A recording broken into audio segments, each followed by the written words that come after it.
जिस वक्त ये हमला हो रहा था। और साथ ही साथ रक्षा मंत्री योव गैलेंट भी नेतन्याहू के साथ मौजूद थे। इजरायली सेना की पूरी कार्रवाई को मॉनिटर कर रहे थे, देख रहे थे, एक एक मूव पर उनकी नजर थी। और ये तस्वीरें भी उसी चर्चा की, उसी रूम की, उसी कंट्रोल रूम की कही जा सकती हैं जहां से इस पूरे ऑपरेशन पर नजर रखी जा रही थी और प्रधानमंत्री खुद इस पूरे ऑपरेशन को मॉनिटर कर रहे थे।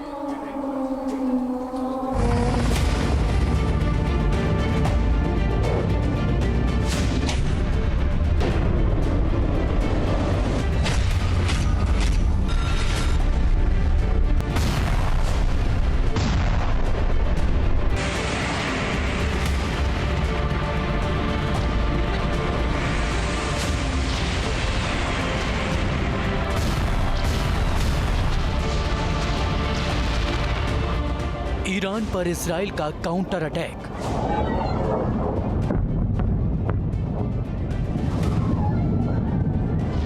धमाकों से दहला तेहरान।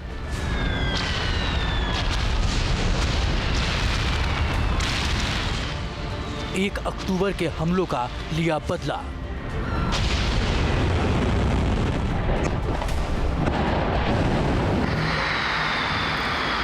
आईडीएफ के 100 से ज्यादा फाइटर जेट्स ने बोला हमला।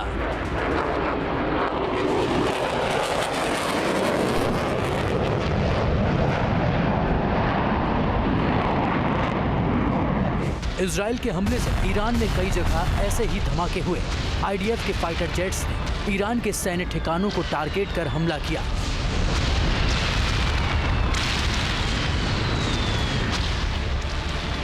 अचानक हुई इस स्ट्राइक के बाद ईरान में अफरा तफरी मच गई।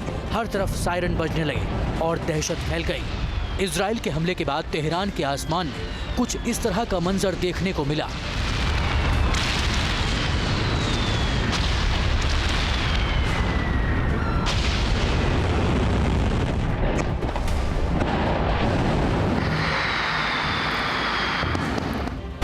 लोग जब गहरी नींद में सो रहे थे तभी इजराइल ने भीषण हमला कर दिया। इजराइल की एयरफोर्स ने तेहरान और कराच समेत 5 शहरों में 10 से ज्यादा ठिकानों पर तबाही मचाई।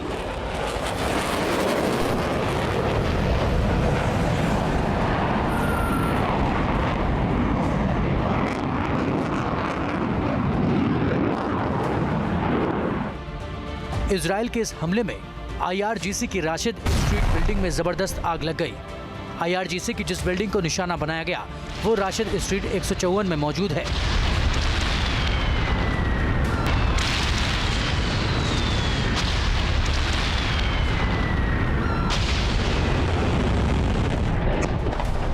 इजराइल के प्रधानमंत्री बेंजामिन नेतन्याहू खुद ईरान पर हमले की मॉनिटरिंग कर रहे थे। हमले के दौरान वो तेल अवीव के डिफेंस हेडक्वार्टर में मौजूद थे। उनके साथ इजराइल के रक्षा मंत्री योव गैलेंट भी मौजूद थे। इजराइल की एयर स्ट्राइक 1 अक्टूबर के मिसाइल अटैक का बदला है। हिजबुल्लाह चीफ हसन नसरल्लाह की मौत के बाद ईरान ने 1 अक्टूबर को तेल अवीव में हमला किया था। ईरान पर इजराइल का अटैक उसी का जवाब है। हमले के बाद इजरायली सेना ने जवाबी कार्रवाई को अपना रक्षाधिकार बताया। In response to months of continuous attacks from the regime in Iran against the state of Israel, right now the Israel Defense Forces is conducting precise strikes on military targets in Iran. The regime in Iran and its proxies in the region have been relentlessly attacking Israel since October 7th on 7 fronts, including direct attacks from Iranian soil. Like every other sovereign country in the world, the state of Israel has the right and the duty to respond. Our defensive and offensive capabilities are fully mobilized.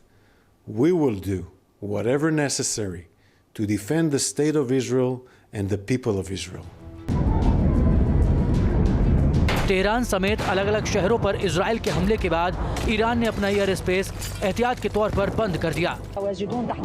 Israel ने जिस तरह Iran के ठिकानों को निशाना बनाया उससे साफ है कि उसने पूरी तरह पुख्ता प्लानिंग की थी। पहले से उन ठिकानों को चुन लिया था जहां हमला करना है। सबसे अहम बात यह है कि इजराइल ने अपने हमलों में ईरानी परमाणु ठिकानों और ऑयल फील्ड को निशाना नहीं बनाया। शुरुआत में यह आशंका जताई जा रही थी कि आईडीएफ की एयर स्ट्राइक ईरान में न्यूक्लियर बेस पर हो सकती है, लेकिन हमला सिर्फ सैन्य ठिकानों पर ही किया गया। मैसेज भी है ईरान के लिए कि आइंदा से दोबारा मत करना, मगर ईरान मुझे लगता नहीं कि अब इसके बाद इतना कुछ होने के बाद अब चुप भी बैठेगा। वो चुप तो नहीं बैठेगा मेरे ख्याल से, और युद्ध में कोई भी किसी भी साइड से दोनों तरफ से आग बराबर की लगी हुई है, बराबर का उसमें दोनों में लड़ने की भावना है अभी इस टाइम पे। तो ना ही ईरान चुप बैठेगी ना ही इजराइल, तो यानी कि अभी और एस्केलेट होगा युद्ध, और ये एक डेंजरस डेवलपमेंट है। आईडीएफ के हमले से सेंट्रल तेहरान में भी धमाकों की आवाज सुनाई दी। ताबड़तोड़ स्ट्राइक के बाद कई लोग घरों की छतों पर दिखाई दिए और इजराइल की ओर से की जा रही बमबारी से खौफजदा नजर आए। इजराइल की स्ट्राइक के बाद कई इमारतों से धुआं निकलता नजर आया। इजराइल की जवाबी कार्रवाई के बाद अब सवाल उठने लगे हैं कि आगे क्या होगा।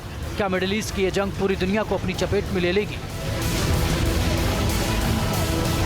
Team news nation. Iran against the state of Israel.